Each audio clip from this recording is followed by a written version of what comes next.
السلام علیکم ورحمۃ اللہ وبرکاتہ الحمد للہ رب العالمین والعاقبۃ للمتقین والصلاۃ والسلام علی اشرف الانبیاء والمرسلین نبینا محمد وعلی آلہ وصحبہ ومن تبعهم بإحسان الی یوم الدین اما بعد اللہم انفعنا بما علمتنا وعلمنا ما ينفعنا وزدنا علما Recording in progress. سبحانك لا علم لنا الا ما علمتنا انك انت العلیم الحکیم رب اشرح لي صدری ويسر لي امری واحلل عقدۃ من لسانی یفقهوا قولی اللهم ربنا زدنا علما اللهم ربنا زدنا علما اللهم ربنا زدنا علما آمین۔ اہلا و سہلا مرحبا، خوش آمدید۔ آج انشاءاللہ باذن اللہ ہم اپنے 15ویں پارے کا آغاز اللہ کی مدد توفیق کے ساتھ کرنے کے لیے جا رہے ہیں، جس کے اندر انشاءاللہ ہم اللہ کی مدد توفیق کے ساتھ اپنا سورہ بنی اسرائیل کو شروع کریں گے، اور آیت نمبر 1 سے لے کے 51 تک ہم اپنے اس جو آیات ہوں گی سورہ بنی اسرائیل کی، ان کو پورا کریں گے۔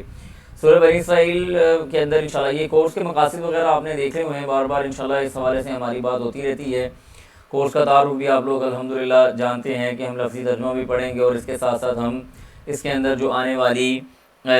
تفسیر ہوگی، کچھ احکامات وغیرہ کی، کچھ چیزوں کی، وہ بھی دیکھیں گے انشاءاللہ۔ سورۃ الاسراء یا بنی اسرائیل، الاسراء یہ عربی کے اندر پڑھا جاتا ہے، اور بنی اسرائیل جو ہمارے ہاں مصحف موجود ہیں ان کے اندر موجود ہے اس کا نام۔ یہ مکی صورت ہے، اس کی آیات کی تعداد 111، اور صورت کا نام الاسراء میں مذکور، کیونکہ اس کے اندر سفر اسراء و معراج کی بات اللہ سبحانہ و تعالیٰ نے کی ہے، اسی نسبت سے اس کا نام سورہ بنی اسرائیل یا اسراء رکھ دیا گیا۔ موضوعات بڑے کمال کے ہیں اس کے اندر۔ نبی علیہ الصلوۃ والسلام کا معجزہ اسراء و معراج ہے، اس کے بعد بنی اسرائیل کے حوالے سے اللہ سبحانہ و تعالیٰ نے کچھ باتیں کی ہیں اور کچھ اپنی نشانیاں بیان کی ہیں۔ پھر اس کے بعد اللہ تعالیٰ نے، جو آج ہم پڑھیں گے بھی اپنے سبق کے اندر، 14 نکاتی حسن معاشرت کے کچھ ایسے اصول بیان کیے ہیں جن کے بارے میں اللہ تعالیٰ نے تورات کے اندر بھی باتیں کی تھیں، اور تورات کے اندر بھی اللہ تعالیٰ نے وہ احکامات جاری کیے تھے، اور تورات کے اندر بھی حسن معاشرت کے حوالے سے وہ چیزیں تھیں، انہی کا خلاصہ یہاں پہ آج انشاءاللہ باذن اللہ ہمارے سامنے بھی ہوگا۔ اسی طرح سے یہ سورہ مبارکہ کے اندر روح کا بھی تذکرہ ہے، اور آخر پہ جا کے قصہ موسیٰ اور فرعون ہے، اور باقی جو چیزیں ہیں انشاءاللہ باذن اللہ ان کو بھی ہم دیکھیں گے۔ بارک اللہ فیکم وجزاکم اللہ خیرا انشاءاللہ۔ تو سبق کی طرف ہم اپنے بڑھتے ہیں۔ اعوذ باللہ من الشیطان الرجیم، بسم اللہ الرحمن الرحیم۔ قال اللہ جل وعلا فی کلامہ سبحان الذی اسری بعبدہ لیلا من المسجد الحرام إلى المسجد الأقصى الذي باركنا حوله لنريه من آياتنا إنه هو السميع البصير۔ اللہ نے فرمایا سبحانہ پاک ہے، الذی وہ ذات، اسرا جس نے کیا کیا، چلایا، یعنی سفر کرایا۔ اسرا کا مطلب ہوتا ہے، جیسے ہم پہلے پڑھ کے آئے ہیں، کس چیز کے حوالے سے، یعنی لے جانا۔ جیسے ہم نے پڑھا تھا سورہ ہود کے اندر فَأَسْرِ بِأَهْلِكَ بِقِطْعٍ مِّنَ اللَّيْلِ، کہ رات کے ایک ٹکڑے کے اندر اپنے گھر والوں کو لے کے آپ نکل جائیں۔ تو اسراء کا مطلب ہوتا ہے زمین سے زمین تک کا سفر کرنا۔ فرمایا سبحان الذی اسریٰ، پاک ہے وہ ذات، اسریٰ جس نے سفر کرایا، یہ جو لے گئی، بعبدہ اپنے بندے کو، کہاں پہ، لیلاً رات کے ایک ٹکڑے میں، کہاں سے کہاں تک، من المسجد الحرام مسجد حرام سے، الی المسجد الاقصی مسجد اقصی تک، الذی وہ مسجد اقصی، بارکنا بابرکت بنایا ہم نے، حولہ اس کے ارد گرد کو، لنریہ تاکہ ہم دکھائیں، من آیاتنا اپنی نشانیوں میں سے، انہ ہوا السمیع البصیر۔ اللہ فرماتے ہیں انہ بے شک وہ، ہوا السمیع وہ سننے والا ہے، البصیر اور دیکھنے والا ہے۔ اس آیت کے حوالے سے میں بڑے اختصار کے ساتھ آپ کو چند ایک چیزیں بتانا چاہوں گا۔ پہلی بات تو یاد رکھیں، ہمارے ہاں یہ مسئلہ پایا جاتا ہے کہ کیا نبی علیہ الصلوۃ والسلام کو یہ جو معراج کروایا گیا تھا، کیا یہ جسم اور روح دونوں کے ساتھ تھا یا خواب کے اندر دکھایا گیا؟ یاد رکھیں، معجزہ اس کو کہتے ہیں جو انسان کی سمجھ سے تھوڑا بالا تر ہو۔ اگر اللہ کے رسول صلی اللہ علیہ وسلم نے یہ خواب دیکھا تھا تو پھر یہ معجزہ کیسے ہو گیا؟ پھر مشرکین مکہ کا حیران ہونا بنتا ہی نہیں ہے۔ تو لہذا یہ معجزہ اللہ کے رسول صلی اللہ علیہ وسلم کو باقاعدہ جسم اور روح کے ساتھ ہوا ہے۔ اسی طرح سے میں چند ایک نکات بھی آپ کو سمجھا دیتا ہوں کہ اگر آپ کی زندگی کے اندر کوئی اشکال والا ایسا بندہ آ جاتا ہے جو اس بات کا انکار کرے کہ رسول اللہ صلی اللہ علیہ وسلم کو یہ جو معراج کروایا گیا تھا یا آپ علیہ الصلوۃ والسلام کو خواب دکھایا گیا تھا، تو آپ نے اس کو کس طرح سے سوچنا ہے، یہ دیکھنا ہے، یا اس کا اشکال کا جواب دینا ہے۔ اللہ نے سورت کا آغاز اور اس واقعے کے آغاز سے پہلے لفظ سبحان استعمال کیا ہے۔ یاد رکھیں یہ لفظ سبحان ہمیشہ تعجب والی بات کے اوپر استعمال کیا جاتا ہے، یعنی ایسے نہیں تھا کہ اللہ تعالیٰ سبحان کا لفظ استعمال کر کے یہ بات عام روٹین کے اندر بھی سبحان اللہ تب کہا جاتا ہے جب کوئی بات بہت بڑی ہو اور عادتاً وہ چیزیں استعمال نہ ہوتی ہوں۔ ایک عجیب و غریب بات کے اوپر سبحان اللہ کا لفظ استعمال کیا جاتا ہے، کلمہ تعجب ہے۔ تو تعجب کیا خواب دیکھنے کے اوپر ہونا تھا؟ خواب تو کسی کو بھی آ سکتا ہے، ایون مسلمان کو چھوڑیں کسی مشرک کو بھی آ سکتا ہے، کسی کافر کو بھی آ سکتا ہے، اس میں کون سی ایسی بڑی بات ہے؟ تو سبحان کا لفظ یہ بات بتاتا ہے کہ یہاں پہ کسی بڑے واقعے کے بارے میں بات ہو رہی ہے۔ اسی طرح سے بعض لوگ یہ کہتے ہیں جی کہ اللہ سبحانہ و تعالیٰ نے یعنی یہ خواب دکھایا، اور کچھ آیات کے حوالے سے بھی بات کرتے ہیں کہ جی اللہ نے کہا کہ ہم نے آپ کو دکھایا، ہم نے آپ کو کیا، تو اس سے مراد یہ ہے کہ اللہ تعالیٰ نے خواب میں دکھایا۔ یاد رکھیں قرآن مجید کے اندر کسی جگہ پہ بھی آپ کو اسرا کا لفظ ایسا نہیں ملے گا،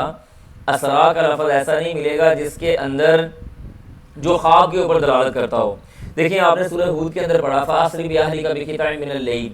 آپ نے سورہ ہجر کے اندر اسرا کا لفظ استعمال کیا اور پڑھا۔ اس طرح سے دیگر جگہ پہ جہاں پہ بھی قرآن میں آپ کو ایون عربی لینگویج کے اندر بھی اسرا کا لفظ پوری عربی زبان کے اندر کسی جگہ پہ خواب کے لیے استعمال نہیں ہوتا،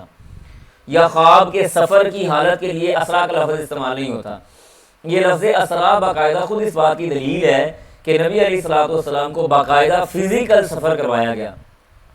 اور رات کے ایک ٹکڑے میں کروایا گیا، من المسجد الحرام الى المسجد الاقصی، مسجد حرام سے مسجد اقصی کی طرف۔ تو یہ 3-4 نکات ہیں۔ اسی طرح سے اگر ہم واقعہ معراج کو خواب مان لیں تو ابوبکر صدیق رضی اللہ تعالیٰ عنہ کا جو صدیق کا لقب ہے نا وہ بھی مشکوک ہو جاتا ہے۔ انہوں نے تصدیق اس بات کی تھی، ابو جہل نے اور باقی جو مشرکین مکہ تھے وہ اللہ کے رسول کا مذاق نہ اڑاتے،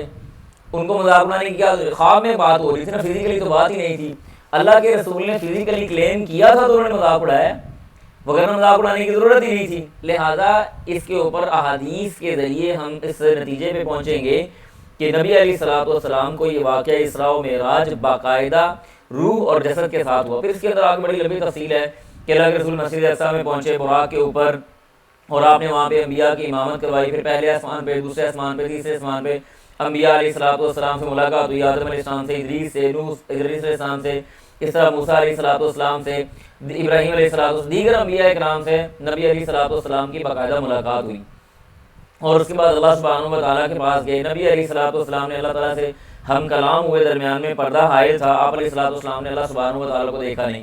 تو یہ ویسے اس کے اندر بہت زیادہ باتیں ہیں اور ایمان افروز باتیں ہیں، لیکن یہ کرنے کی جگہ یا ٹائم نہیں ہے۔ اختصار کے ساتھ جو اشکال ہماری سوسائٹی کے اندر عام تھا اس کی میں نے 2-3 بنیادی نکات آپ کو بتا دیے کہ ایک تو لفظ سبحان اس بات کی دلیل ہے کہ باقاعدہ روح اور جسد کے ساتھ یہ معراج ہوا، دوسرا یہ لفظ اسرا کبھی بھی خواب پہ نہیں بولا جاتا، یہ فزیکلی جسم فزیکلی یعنی سفر کے اوپر باقاعدہ بولا جاتا ہے، اور اسرا کا لفظ عموماً رات کے وقت یا رات کے کسی ٹکڑے میں سفر کرنے کے حوالے سے استعمال ہوتا ہے۔ اسی طرح سے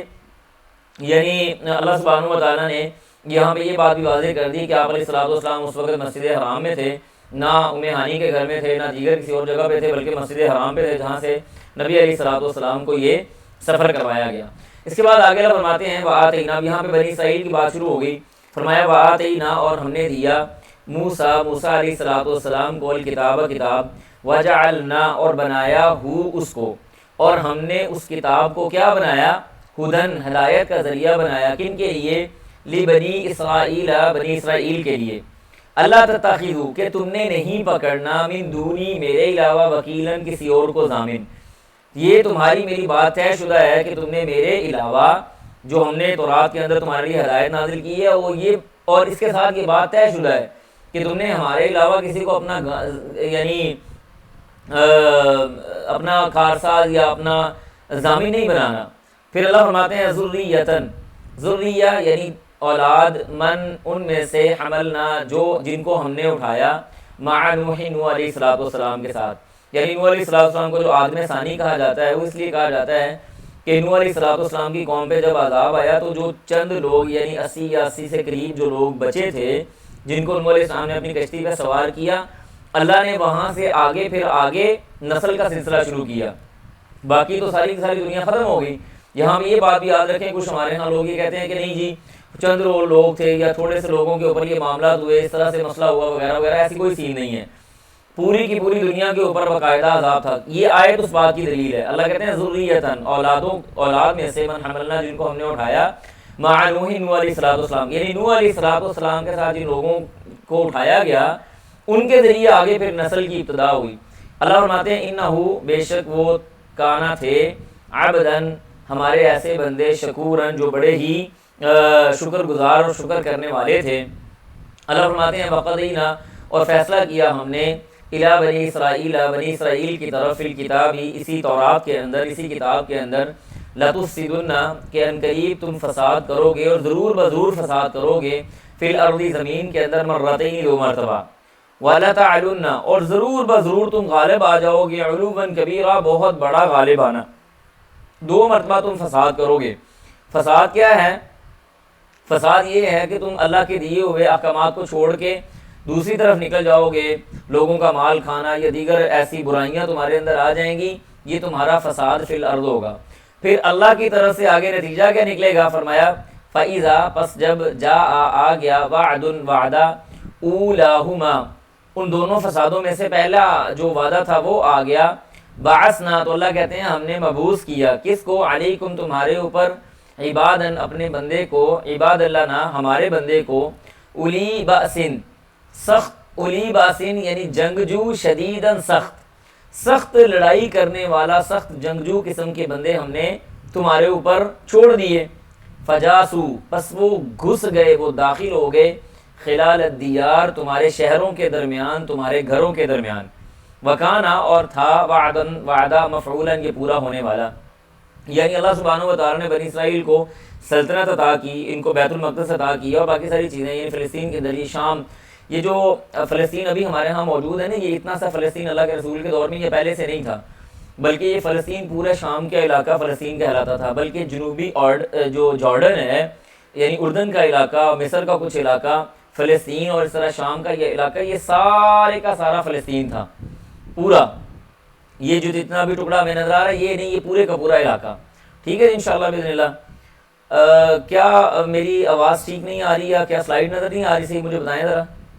سلائڈز نظر نہیں آ رہی، آواز بالکل ٹھیک ہے الحمد للہ۔ سلائیڈز نظر نہیں آ رہی، انٹرنیٹ کا ایشو ہوگا پھر، چلے میں سلائیڈ شیئر کر دیتا ہوں۔ جی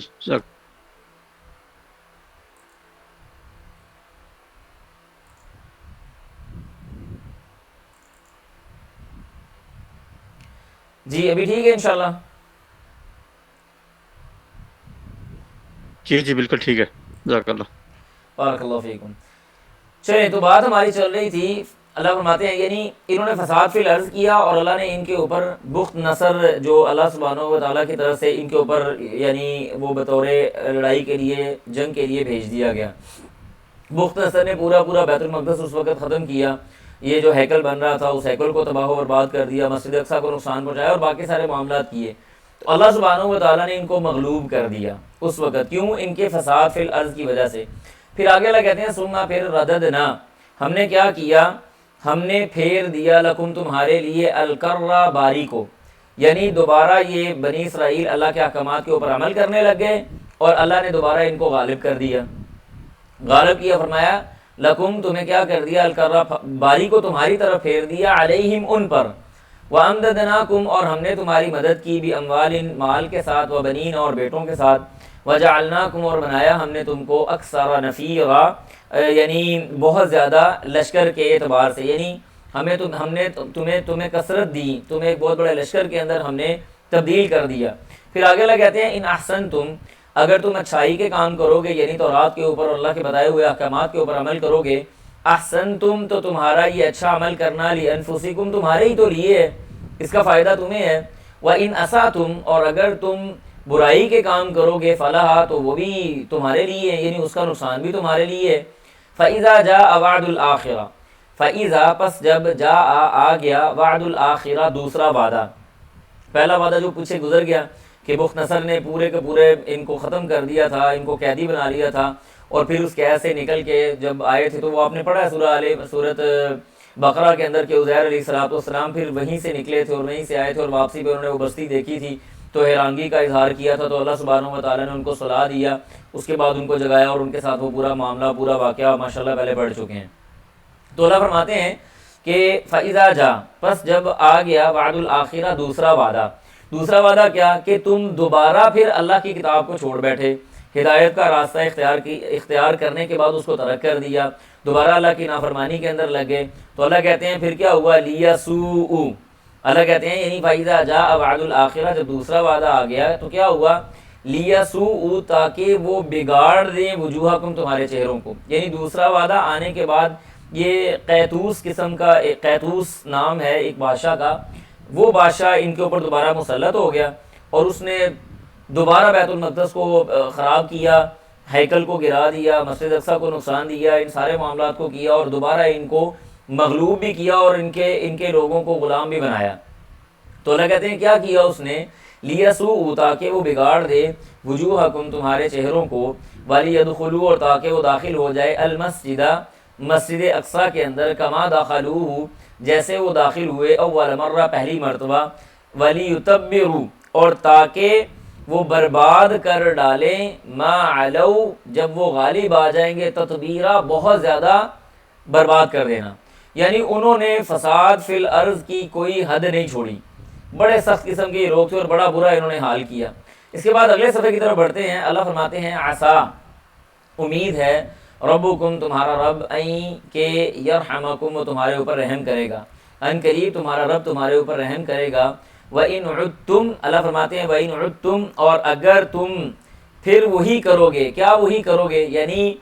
اب یہاں سے بھی اللہ تعالیٰ نے یہودیوں کو غلبہ دے دیا، دوبارہ یہ غالب ہو گئے، یہ والا بادشاہ بھی چلا گیا، دوبارہ انہوں نے اللہ کے احکامات پہ عمل کیا اور اس کے بعد دوبارہ یہ غالب ہوئے۔ پھر اللہ کہتے ہیں یعنی اللہ کا رحم تھا کہ یہ سارے معاملات ہو گئے۔ فرمایا وَإِنْ عُدْتُمْ، اگر تم پھرو گے کیا مطلب؟ دوبارہ تم اگر اللہ کی نافرمانی کرو گے تو اللہ کہتے ہیں عُدْنَا، ہم بھی پھریں گے، یعنی ہم بھی تمہیں وہی عذاب دیں گے جس کی بات ہم نے کی۔ وَجَعَلْنَا، اور اللہ فرماتے ہیں ہم نے بنا دیا جہنم، جہنم کو، للکافرین، کافروں کے لیے، حصیراً، قید خانہ، کافروں کے لیے ہم نے جہنم کو قید خانہ بنا دیا۔ اس کے بعد آگے اللہ فرماتے ہیں ان ھذا القرآن، بے شک یہ قرآن، یہدی، وہ ہدایت دیتا ہے، للتی، یہ ہدایت ہے، للتی، کن کے لیے؟ ان لوگوں کے لیے، ہی اقوام، جو کہ سیدھے راستے کو اختیار کرنے والے ہیں، سب سے زیادہ سیدھے راستے پہ چلنے والے ہیں، یہ قرآن ان کے لیے بہت بڑی ہدایت ہے۔ وَيُبَشِّرُ، اور یہ خوشخبری دیتا ہے، کن کو؟ المؤمنین، ایمان والوں کو، الذین، وہ ایمان والے، یعملون، جو عمل کرتے ہیں، الصالحات، نیک، ان، کہ لہم، ان کے لیے ہے، اجرن کبیرا، بہت بڑا اجر۔ یہ قرآن مجید ہمیں ہدایت بھی دیتا ہے اور خوشخبری بھی دیتا ہے، لیکن کن لوگوں کو ہدایت اور خوشخبری ہے؟ جو سیدھے راستے کو اختیار کرنے والے ہیں، درست راستے کا تعین کرنے والے ہیں، درست راستے پہ چلنے والے ہیں۔ پھر آگے اللہ فرماتے ہیں وَأَنَّ الَّذِينَ، اور یہ کہ الَّذِينَ، وہ لوگ، لا یؤمنون، جو نہیں ایمان لاتے، بالآخرت، یہ آخرت پر، اعتدنا، ہم نے تیار کر رکھا ہے، لہم، ان کے لیے، عذابًا علیما، دردناک عذاب۔ وَيَدْعُو الْإِنسان، اور پکارتا ہے، الانسان، انسان پکارتا ہے یعنی دعا کرتا ہے، بالشر، شر کی، دعاءہ، بالخیر، خیر کی دعا سے پہلے، ٹھیک ہے جی۔ وَكَانَ الْإِنسَانُ، اور ہے انسان، عَجُولًا، جلد بازی کرنے والا۔ یعنی اللہ سبحانہ و تعالیٰ نے انسان کی ایک روش کا، اس کی ایک نیچر کا، اس کی ایک فطرت کا یہاں پہ تذکرہ کیا ہے کہ انسان کے لیے جب معاملات کوئی ہوتے ہیں تو وہ سب سے پہلے اچھائی کو پکارنے کی بجائے برائی کو پکارتا ہے۔ جیسے آپ مشرکین مکہ کی مثال لے رہے، بجائے اس کے کہ اللہ کے رسول صلی اللہ علیہ وسلم پہ ایمان لانے کے، وہ کیا کہتے تھے کہ ہمارے لیے بدعا کرو، اچھا یہ پہاڑ ہمارے اوپر گر جائے، اچھا ہمارے اوپر فلاں طرح کی بارشیں ہونا شروع ہو جائیں، اچھا ہمیں فلاں طرح کا عذاب آنا شروع ہو جائے، اچھا جس بات کو تم بار بار ہمارے ساتھ وعدہ کرتے ہو اس قیامت کو لے آؤ۔ تو اللہ سبحانہ و تعالیٰ نے یہاں پہ ایک رویے کا، یعنی ہونا تو یہ چاہیے کہ انسان خیر کی دعا کرے، لیکن یہ انسان بڑا جلد باز ہے، جلدی خیر کو چھوڑ کے برائی کی طرف اور برائی کے معاملات کی طرف چلا جاتا ہے اور بری دعائیں مانگنا شروع کر دیتا ہے۔ پھر آگے اللہ کہتے ہیں وَجَعَلْنَا، اور ہم نے بنایا، اللیل، رات کو، وَالنَّہَارَ، اور دن کو، آیتینی، دو نشانیاں، ہم نے دن اور رات کو دو نشانیاں بنایا ہے۔ فَمَحَوْنَا، پھر ہم مٹا دیتے ہیں، پھر ہم نے مٹایا، آیت اللیل رات کی نشانی کو، وجعلنا اور ہم نے بنایا آیت النہار دن کی نشانی کو، مبصراتن دیکھنے کا ذریعہ. یعنی دیکھیں جو ہمارا ہجری کیلنڈر ہے نا، ہجری کیلنڈر کے مطابق یا ہجری تقویم کے مطابق رات پہلے آتی ہے اور دن بعد میں آتا ہے. یعنی اگر مثال کے طور پہ آج پہلی ربیع الاول ہے تو یہ رات پہلی ربیع الاول کی شروع ہو گئی، دن بعد میں آئے گا. ٹھیک ہے جی، تو دن پہلے آتا ہے، دن بعد میں آتا ہے. اس لیے اللہ نے فرمایا کہ ہم یہ جو رات والی نشانی ہے اس کو ہم ختم کرتے ہیں اور اس کی جگہ پہ ہم دن کو لے آتے ہیں، اور دن کو ہم نے تمہارے دیکھنے کا ذریعہ بنایا ہے. وجہ اور سبب کیا؟ لِتَبْتَغُوا تاکہ تم تلاش کرو، فضلاً فضل من ربکم اپنے رب کی طرف سے، وَلِتَعْلَمُوا اور تاکہ تم جان لو، عدد السنین سالوں کی گنتی کو، والحساب اور حساب کو، وَكُلَّ شَيْءٍ اور ہر چیز، فَصَّلْنَاهُ ہم نے تفصیل سے بیان کیا. تفصیل سے بیان کرنا یعنی ہر چیز کو ہم نے بڑا مفصل اور واضح انداز میں بیان کر دی ہے. اس میں کوئی ایسی چیز مبہم یا کوئی ایسی چیز ہم نے نہیں چھوڑی جو قابل یا انسان کے لیے کسی پریشانی کے قابل ہو، یا کوئی بہت زیادہ اس کے اندر ایکسپلینیشن ہو. یہ سورہ نحل ہم پڑھ کے آئے ہیں. یقین کریں انسان کی زندگی کا احاطہ کرنے کے لیے شب و روز کے حوالے سے، معاملات کے حوالے سے، خوراک کے حوالے سے، پیدائش کے حوالے سے یا دیگر جگہوں سے اللہ سبحانہ و تعالیٰ نے سورہ نحل کے اندر بڑی خوبصورتی کے ساتھ ہمیں ہمارے شب و روز کے حوالے سے مکمل طور پہ تفصیل دے دی ہے. جو چیز چاہیے تھی ہم نے تمہیں دے دی، ہم نے تمہیں بتا دیا. تو اس لیے فرمایا کہ ہم نے دین کو تمہارے لیے دیکھنے کا ذریعہ بنایا تاکہ تم رزق تلاش کرو. پھر آگے اللہ کہتے ہیں وَكُلَّ اور ہر ایک انسان الزمناہ، اللہ فرماتے ہیں اس الزمنا یعنی لازم سے نکلا ہوا ہے کہ کل انسان ہر انسان جو ہے الزمنا ہم نے لازم کر دیا یا لگا دیا یا لٹکا دیا. طائرہ کا مطلب یہ ہے اس کی قسمت، فی عنقہ اس کی گردن کے ارد گرد ہم نے اس کا نامہ اعمال اور اس کے معاملات ہم اس کی گردن کے گرد لٹکا دیں گے. وَنُخْرِجُ اور ہم نکالیں گے لہو اس کو یوم القیامہ قیامت کے دن کتاباً یعنی لکھا ہوا، یلقاہ اور وہ کیا ہوگا اور وہ اسے پائے گا، یلقاہ یعنی وہ انسان اس کو پائے گا، منشوراً کھلا ہوا. کتاب انسان کا جو نامہ اعمال ہے اس کے گرد، گلے کے گرد اس کے معاملات وغیرہ جو اس نے کیا شب و روز کے اندر اللہ اس کے گلے کے گرد لٹکا دیں گے. اور اسی طرح سے قیامت کے دن اس کو سامنے کھڑا کیا جائے گا. وہ اپنے سارے اعمال اپنے سامنے پائے گا، لکھے ہوئے پائے گا. اللہ پوچھیں گے یعنی اللہ کہیں گے اقرا پڑھ کتابک اپنی اس کتاب کو. ہر انسان اپنی لکھی ہوئی کتاب کو اپنے سامنے پائے گا اور اللہ کا یہ حکم ہو جائے گا یہ تمہارے سامنے تمہاری کتاب پڑھی ہے، تم اس کو پڑھ لو. ہم نے تو اس میں کوئی ایسی چیز ایڈ نہیں کی جو تم نے نہیں کی اور ہم نے لکھ دی ہو. مکمل ایمانداری کے ساتھ فرشتوں نے یہ چیز لکھی ہے تمہارے سامنے موجود ہے. اقرا کتابک اپنی کتاب کو پڑھو. کفا بنفسک اليوم علیک حسیبا. اللہ اکبر کبیرہ. اللہ العظیم یقین کریں انسان کو جوڑنے کے لیے یہ آیت کافی ہے. اللہ فرماتے ہیں کفا کافی ہے، بنفسک تیرے لیے، الیوم آج، علیکا تیرے اوپر، حسیباً محاسبہ کرنے کے حوالے سے. اپنے آپ کا رویہ اور اپنا چہرہ آئینے کے اندر دیکھنے کے حوالے سے تیرے سامنے یہ تمہاری کتاب کافی ہے. اس کتاب کو پڑھ لو. ہم نے تو اس کے اندر کچھ نہیں کیا. جیسے مثال کے طور پہ کسی بچے کا رزلٹ آئے اور رزلٹ اچھا ہو یا برا ہو، یہ ایون عام طور پہ یہ بات تب کی جاتی ہے جب کوئی اچھا رزلٹ نہ ہو تو ہم بچے کے سامنے رزلٹ کارڈ پھینک کے اسے کہیں یار یہ تمہارا رزلٹ کارڈ ہے، تم خود ہی اس کو پڑھ لو، میں کچھ نہیں کہتا. مجھے کچھ کہنے کی یعنی تم نے مخلوق کے اعتبار سے بات کر رہا ہوں کہ ہم مایوس ہو کے یہ کہیں کہ تم نے مجھے کچھ کہنے کے قابل نہیں چھوڑا. ہم مایوسی کا اظہار کرتے ہیں نا. اللہ سبحانہ و تعالیٰ کے ہاں مایوسی کا اظہار تو نہیں ہے، ایسی کوئی چیز بھی نہیں ہے. اللہ تعالیٰ ایسے معاملات سے مبرہ، منزہ اور بلند و والا ہے. لیکن یہ انسان کو سمجھانے کے لیے اللہ نے یہاں پہ بات واضح فرمائی ہے کہ کسی کو یہ کہہ دیا جائے تمہارا نامہ اعمال یہ پڑھا ہوگا، بھائی خود ہی اس کو پڑھ لو، ہم کچھ نہیں کہ اپنا محاسبہ اس کے مطابق کر لو. پھر آگے اللہ کہتے ہیں من اہتدیٰ جس نے ہدایت کو اختیار کیا، فإنما تو بے شک یہتدی اس کی وہ ہدایت لنفسہ ہی اسی کے لیے ہے. جس آدمی نے ہدایت کو اختیار کیا اس کی ہدایت اسی کے لیے ہے. ومن ضل، اور جو کوئی گمراہ ہو گیا، اللہ فرماتے ہیں ومن ضل، اور جو کوئی گمراہ ہوا، فإنما یضل، تو بے شک اس کا گمراہ ہونا علیہا، وہ بھی اسی کے اوپر ہے۔ انسان کسی آدمی کا گمراہ ہو جانا یا کسی آدمی کا ہدایت پا جانا، اس کا فائدہ یا نقصان اسی کی ذات کو ہے۔ پھر آگے اللہ فرماتے ہیں ولا تزر، اور نہیں اٹھائے گا وزرن بوجھ، وزر اخرى، کسی دوسرے کا بوجھ، یعنی قیامت کے دن کوئی جان کسی دوسری جان کا بوجھ نہیں اٹھائے گی، الا کہ کوئی انسان خود بخود کسی کا بوجھ اٹھانے لگ جائے۔ اس کی مثال آپ لے لیں، جیسے کوئی آدمی کوئی گانا پروڈکشن کر دے کسی گانے کی، کوئی گانا لکھ دے، کوئی گانا بنا دے، کوئی کمپوزنگ کر دے، ساری دنیا کے اندر وہ چلنا شروع ہو جائے، جو ایسا معاملہ ہو، اللہ سبحانہ و تعالیٰ یعنی ایسے لوگ ہوں گے جو لوگوں کا بوجھ اٹھا کے آئیں گے، وگرنہ اللہ تعالیٰ کے قاعدے کے مطابق، اللہ کی سنت اور طریقے کے مطابق ایسا نہیں ہوگا کہ کوئی انسان کسی دوسرے انسان کا بوجھ اٹھائے، ہر بندہ اپنا بوجھ اٹھائے گا۔ یہ اقرا کتابک کفی بنفسک الیوم علیک حسیبا کا مطلب بھی یہی ہے، ولا تزر وازرۃ وزر اخری، ولا تزر، اور نہیں اٹھائے گا، ولا تزر وازرۃ بوجھ، یعنی وزر اخری کسی دوسرے کا بوجھ۔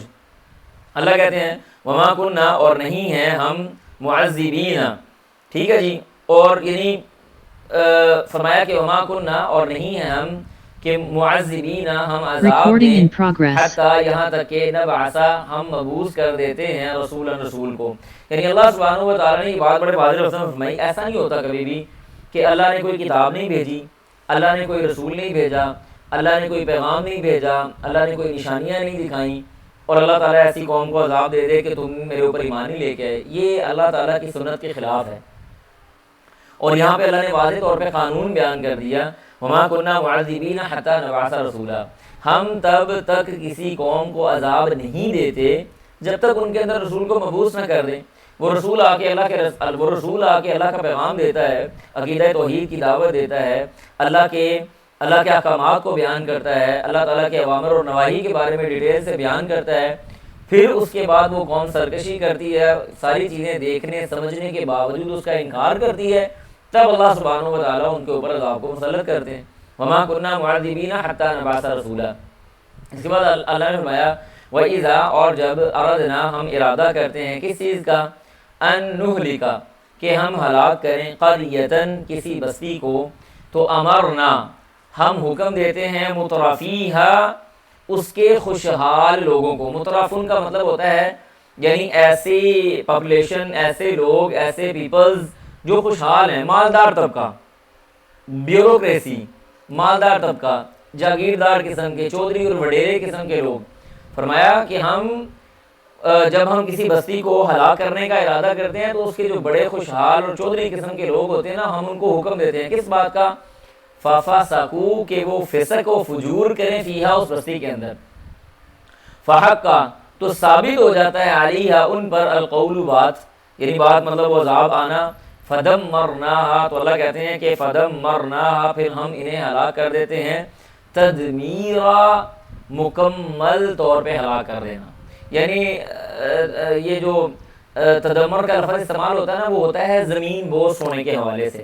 یعنی کسی چیز کا صفحہ ہستی سے مٹ جانا۔ ایک بڑی عمارت تھی، وہ زمین بوس ہوگی تو وہاں پہ تدمیر وغیرہ کا لفظ استعمال کیا جاتا ہے عربی زبان کے اندر۔ تو یہاں پہ اللہ نے فرمایا کہ ہم ان کو عذاب دیتے ہیں اور ان کو ہلاک کرتے ہیں، ان کو صفحہ ہستی سے مٹھا دیتے ہیں، ان کو زمین بوس کر دیتے ہیں، اور مکمل طور پہ زمین بوس کر کے اس کو ہلاک کر دیتے ہیں۔ پھر آگے اللہ فرماتے ہیں وَكَمْ، اور کتنی ہی، اہلکنا، ہم نے ہلاک کی، من القرون، بستیوں میں سے، من بعد نوح، نوح علیہ السلام کے بعد۔ یعنی یہ ہم سورۃ ہود کے اندر ڈیٹیل پڑھ چکے ہیں کہ نوح کے بعد آگے ہود آئے، ہود کے بعد آگے صالح آئے، صالح کے بعد آگے لوط علیہ السلام آئے، لوط کے بعد آگے شعیب علیہ السلام آئے، پھر آگے موسیٰ، عیسیٰ اور دیگر انبیاء اکرام کا تذکرہ۔ فرمایا کہ وَكَمْ، اور کتنی ہی، اہلکنا، ہلاک کر دی ہم نے، من القرون، بستیوں میں سے، من بعد نوح، نوح علیہ السلام کے بعد، وَكَفَى، اور کافی ہے، بِرَبِّكَ، تیرا رب،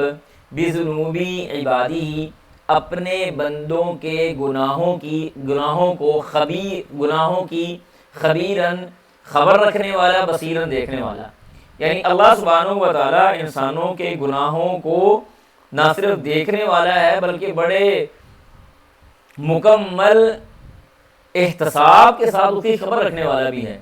یہ خبیر اور بصیر کا تعلق بڑا گہرا ہے، ذرا غور سے اس کو سمجھنے کی کوشش کریں۔ خبیر کا مطلب ہوتا ہے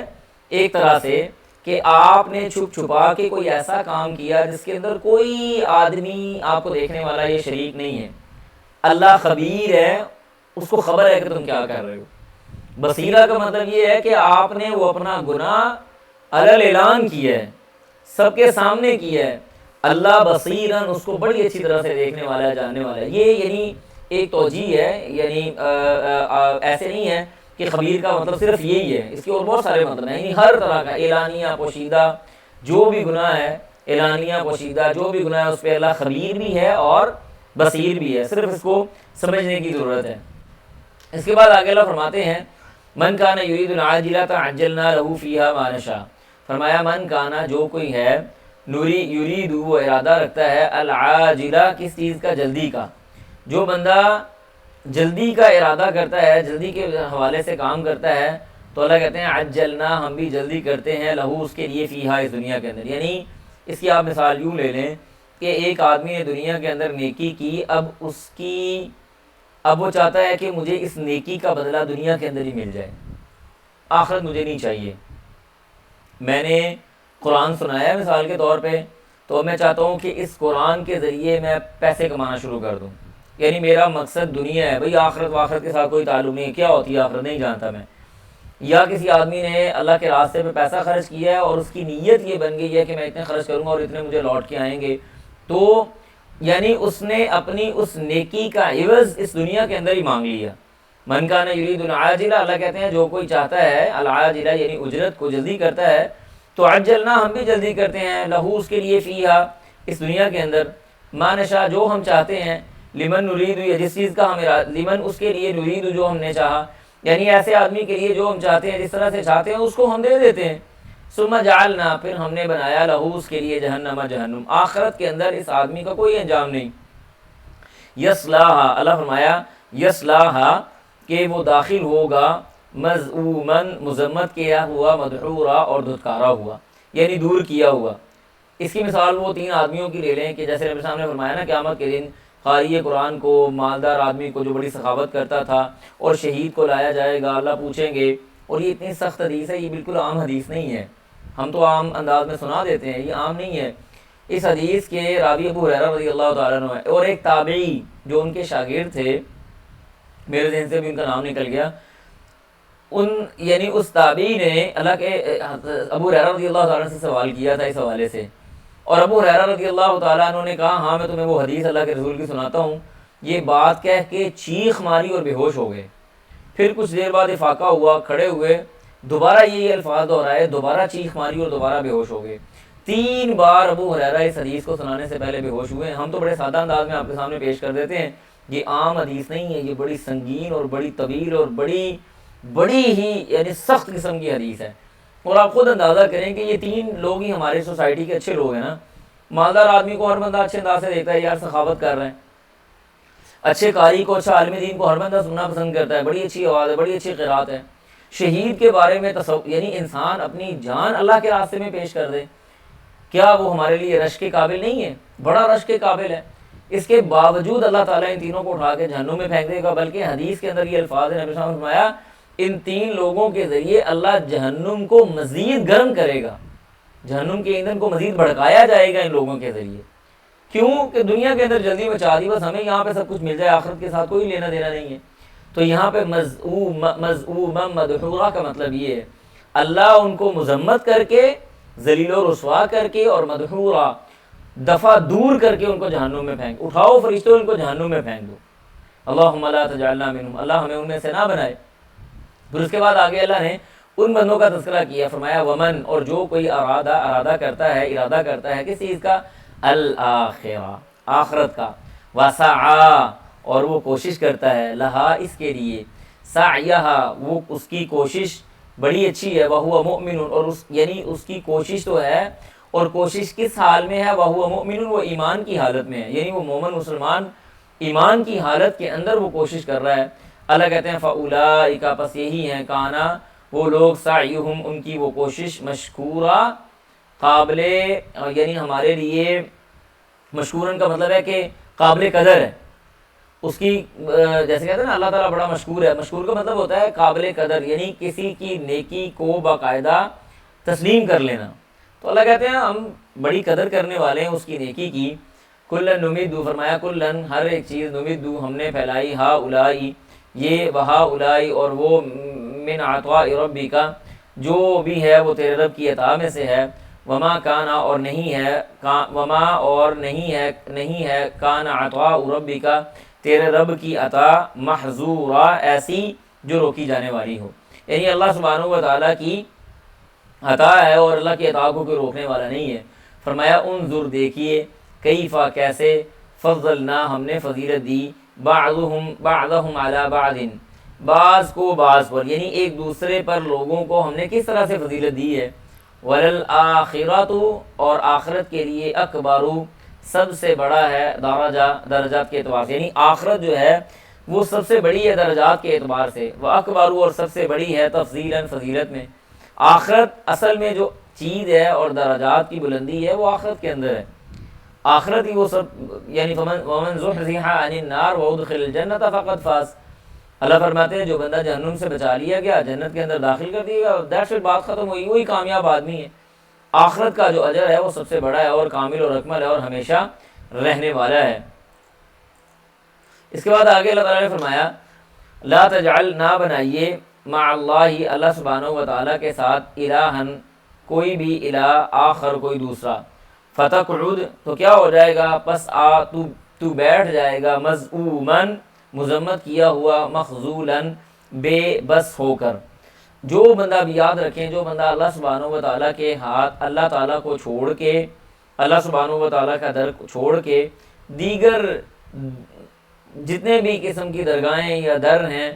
یا کوئی شجر حجر یا صنم ہے وہاں پہ جاتا ہے، تو اللہ سبحانہ و تعالیٰ اس آدمی کو بے بس اور مایوس کر کے تھکا کے بٹھا دیتے ہیں.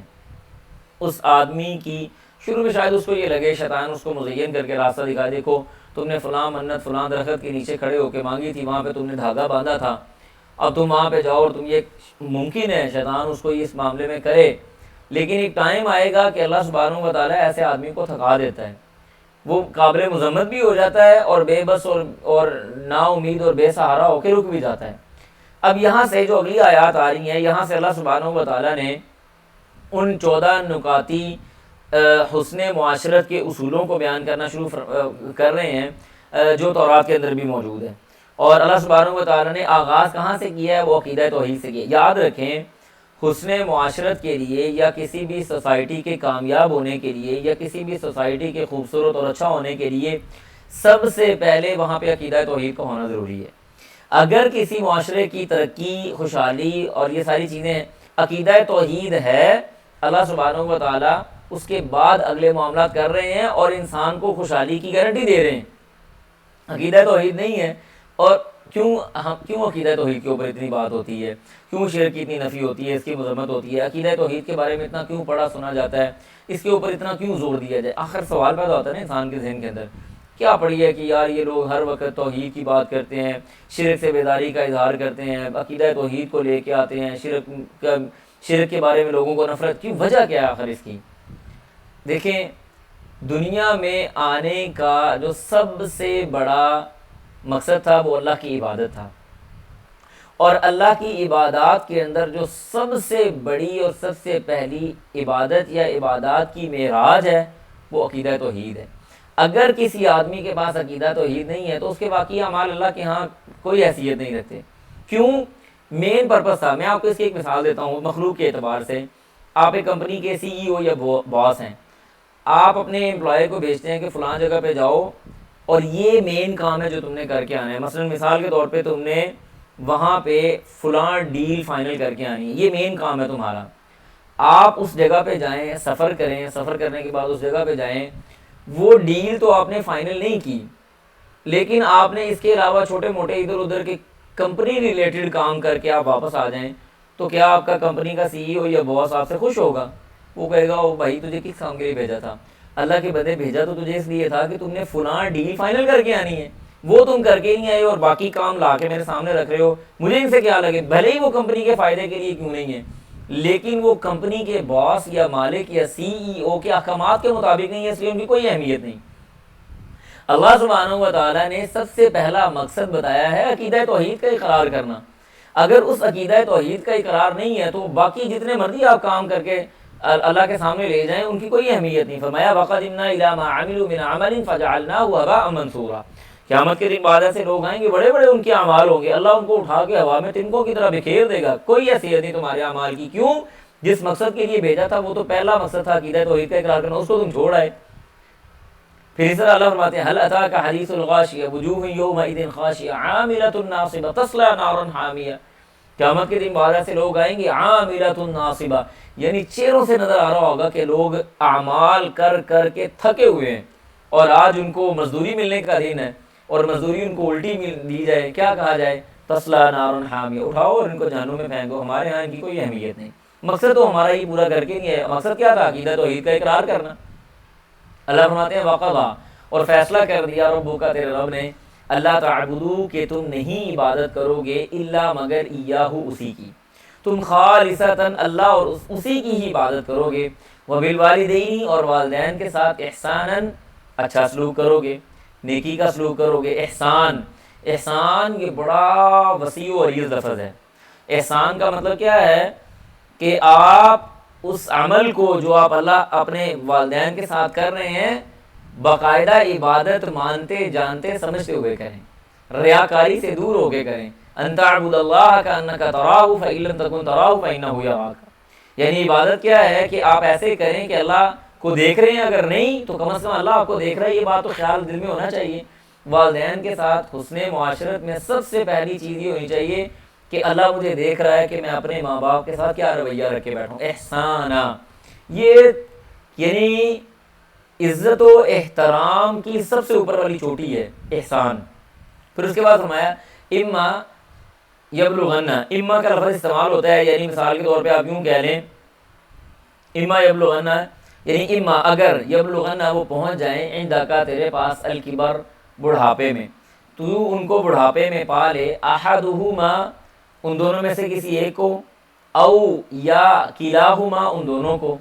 فلا تقل پس نہ تو کہہ، لہما ان دونوں کے لیے، افن اف بھی، ولا تنہرہما اور نہ تو ان کو جھڑک۔ اب یہاں پہ نا میں آپ کو کلمہ اف سمجھانے لگا ہوں، تھوڑا سا توجہ سے میری بات سنیے گا۔ ہم سمجھتے ہیں یہ کلمہ اف شاید ہمارے اردو پنجابی والا یا مطلب ایسے اف جو بولا جاتا ہے وہ ہے کہ اف کہاں کہیں گے، یہ اف کلمہ بڑا جامع کلمہ ہے۔ اف کا مطلب یہ ہے ہر ایسی ادا، ہر ایسی حرکت، ہر ایسا قول جس کے ذریعے والدین کو تکلیف پہنچتی ہو۔ مثال کے طور پہ آپ نے چہرے پہ ہلکا سا بل لے کے آئے ہیں، منہ سے کچھ نہیں آپ نے کہا، یہ بھی کلمہ اف ہے۔ مثال کے طور پہ آپ نے اپنے چہرے کو جھٹک کے بات کی ہے، باپ نے یا ماں نے آپ سے کوئی بات کی اور آپ نے چہرے کو جھٹک لیا، آپ کا نہیں مقصد تھا ان کی گستاخی کرنا، لیکن آپ نے چہرے کو جھٹک لیا، یہ بھی کلمہ اف ہے۔ ہر تہذیب کے اندر یہ لفظ اف جو ہے وہ مختلف ہے دوسری تہذیب سے۔ بعض ایسے لوگ ہیں جن کے اندر اونچی آواز میں بات کرنا باپ کے لیے کوئی ایسی اہمیت کا حامل نہیں ہے، نارمل وہ اسی طرح سے بات کرتے ہیں،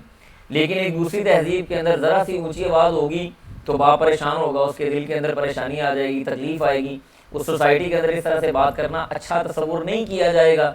اس سوسائٹی میں یہ اف شمار ہوگا۔ فلا تقل لہما افن ولا تنہرہما، جھڑکنا بھی نہیں ہے تم نے ان کو، وقل اور کہنا ہے، لہما ان دونوں کے لیے، قولا کریما احترام کی بات۔ کیوں؟ والدین جب بڑی عمر کو چلے جاتے ہیں نا وہ بات کو دہراتے ہیں، بار بار کرتے ہیں، بار بار۔ چند دن کی میں آپ کو اپنی بات بتاتا ہوں، میری امی جی گئے ہوئے تھے، واپس آئے ملتان، تو میں نے سفر کرنا تھا گھر، تو مجھے کہتے ہیں کہ فلاں چیز منگوانی ہے، پھر کہا فلاں چیز منگوانی ہے، پھر کہا فلاں چیز منگوانی، تو میں ایسے ہی تھوڑا سا نا میں نے کہا امی جی آپ نے اتنی بار بتا دی، پھر مجھے لگا کہ شاید میں نے یہ بات کہہ کے ان کو پریشان کی ہے، تو میں نے کہا چلیں کوئی بات نہیں ہے، ٹھیک ہے جی انشاءاللہ آ جائے گی، آپ بالکل بے غم ہو جائیں، بے فکر ہو جائیں، میں نے کہہ دیا ہوا ہے انشاءاللہ جلدی پہنچ جائے گی۔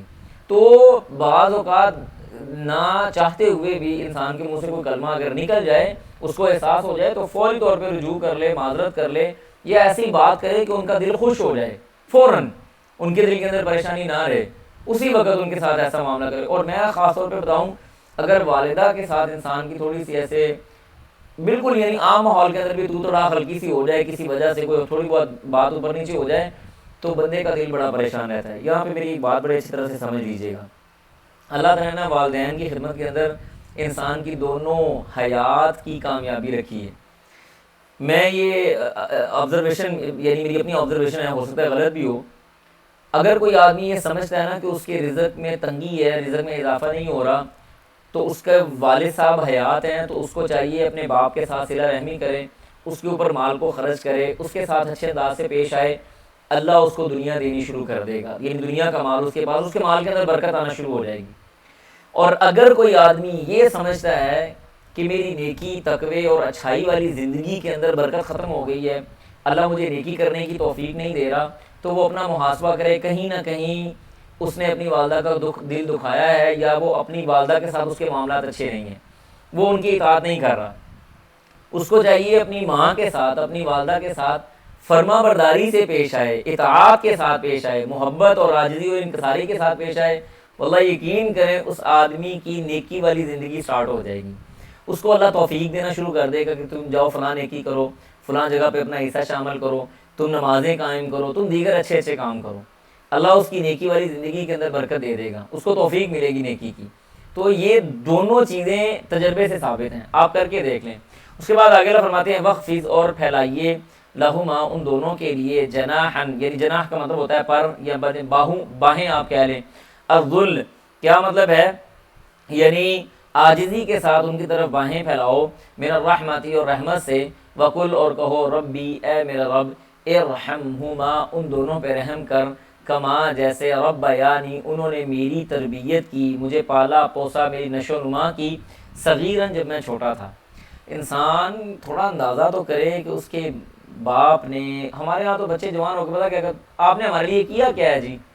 کبھی اس سے پوچھو تو صحیح اس نے تمہارے لیے کیا کیا ہے، اس ماں سے پوچھو تو صحیح اس نے کیسے دن تمہارے لیے گزارے ہیں، اس ماں سے یہ پوچھو تو صحیح وہ خود بھوکی بھی رہ گئی ہے تو اس نے تمہیں چھاتی سے لگا کے دودھ پلایا ہے، اس باپ سے پوچھو تو صحیح جس نے اپنے پھٹے پرانے کپڑے تو پہن لیے لیکن تمہارے لیے سروائیو کیا ہے، تمہارے لیے کوشش کی ہے، بڑے ہو گئے ہم لوگ بڑے آرام سے کہتے ہیں آپ نے ہمارے لیے کیا کیا ہے۔ اللہ کہتے ہیں ان کے لیے دعا کرو، یعنی تم نے ان کے لیے اچھائی کا کلمہ کہنا ہے، ایسی بات نہیں کرنی جو غیر مناسب بات ہو، کما ربیانی صغیرا۔ پھر اس کے بعد آگے اللہ فرماتے ہیں ربکم، تمہارا رب، اعلم، وہ جانتا ہے، بما فی نفوسکم، جو تمہارے اندر موجود ہے، تمہارے اندر کی باتیں بھی اللہ سبحانہ و تعالیٰ جانتا ہے۔ ان تکونوا صالحین،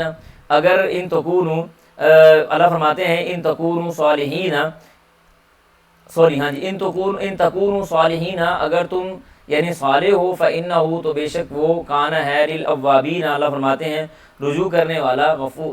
کان ہے للأوابین، رجوع کرنے والوں کے لیے، غفوراً، معاف کرنے والا۔ اللہ سبحانہ، اگر انسان صالح ہے اور اللہ کی طرف رجوع کرنے والا ہے، توبہ طائب ہونے والا ہے، تو اللہ سبحانہ و تعالیٰ اس کو معاف کرنے والے ہیں۔ اس کے بعد آگے اللہ فرماتے ہیں وآت ذی القربیٰ، یہ آگے اگلے ہمارے حسن معاشرت کے نکات چل رہے ہیں۔ فرمایا وآتی، اور دیجیے، ذی القربیٰ، قریبی رشتہ داروں کو، حقہ، ان کا حق، والمسکین، اور مسکینوں کو۔ یہ قریبی رشتہ دار اور مساکین کے حوالے سے پہلے بھی ہم نے بات کی ہے، اور اللہ سبحانہ و تعالیٰ نے ان کے حق بڑا یعنی شد و مد کے ساتھ قرآن مجید کے اندر بیان فرمایا۔ جیسے آپ دیکھیں وہ مصارف زکوٰۃ جن کے بارے میں بات ہوئی سورۃ توبہ کے اندر، انما الصدقات للفقراء والمساکین، اللہ نے فقراء اور مساکین کو سب سے پہلے رکھا ہے۔ اور پھر ان کے اندر بھی جو قریبی رشتہ دار، مطلب آپ کے جو ذوی الارحام ہیں، قریبی رشتہ دار ہیں، چاہے وہ باپ کی طرف سے ہے یا ماں کی طرف سے، اگر وہ ایسے ہیں جن کے جو یعنی مالی طور پہ مستحکم نہیں ہیں اور ضرورت مند ہیں، حاجت مند ہیں، آپ ان کے اوپر خرچ کریں، ان کو دیں۔ اور اس کے بعد فرمایا وابن السبیل، اور مسافر کو، وابن السبیل، اور مسافر کو، ولا تبذر، اور نہ فضول خرچی کر، تبذیراً، فضول خرچی کرنا۔ تو اللہ سبحانہ و دینے کے حوالے سے بھی، یعنی آپ نے اگر اللہ کے راستے میں بھی خرچ کرنا ہے تو ایسے صدقہ نہیں کرنا کہ انسان سارا کچھ صدقہ کر دے اور خود بیچارہ صدقے کی والی جگہ پہ آ جائے۔ ایسا صدقہ نہ تو نبی صلی اللہ علیہ وسلم کی سنت ہے، نہ ہی اللہ سبحانہ و تعالیٰ کو ایسے صدقے پسند ہیں کہ انسان سارے کا سارا مال صدقہ کر دے۔ فضول خرچی نہیں کرنی، ولا تبذر، فضول خرچی نہ صدقہ دینے کے اعتبار سے نہ اپنے باقی معاملات کے اعتبار سے۔ پھر آگے اللہ فرماتے ہیں ان المبذرین، بے شک فضول خرچی کرنے والے، کانو وہ ہیں، اخوان الشیاطین، شیطان کے بھائی، وہ شیطان کے بھائی ہیں، وکان الشیطان، اور شیطان ہے، لربہ، اپنے رب کا، کفورا ناشکرا۔ دیکھیں فضول خرچی جو ہے نا، یہ دو طرح کے لفظ استعمال ہوتے ہیں فضول خرچی کے حوالے سے، ایک ہے اسراف اور ایک ہے تبذیر، ولا تبذر تبذیرا، اور ایک ہے اسراف۔ تبذیر کا مطلب یہ ہے کہ کسی جگہ پہ میں نے ضرورت کے لیے استعمال کرنے تھے، وہ میرے تھوڑے پیسوں کے اندر بھی معاملات ہو سکتے تھے لیکن میں نے زیادہ پیسے استعمال کر دیے، یہ تبذیر ہے۔ اور اسراف یہ ہے کہ ایک چیز کی مجھے ضرورت ہی نہیں تھی اور میں نے اس کو، اس کی آپ یوں مثال لے لیں، مثال کے طور پہ ایک مجلس ہے، مجلس لگی ہوئی ہے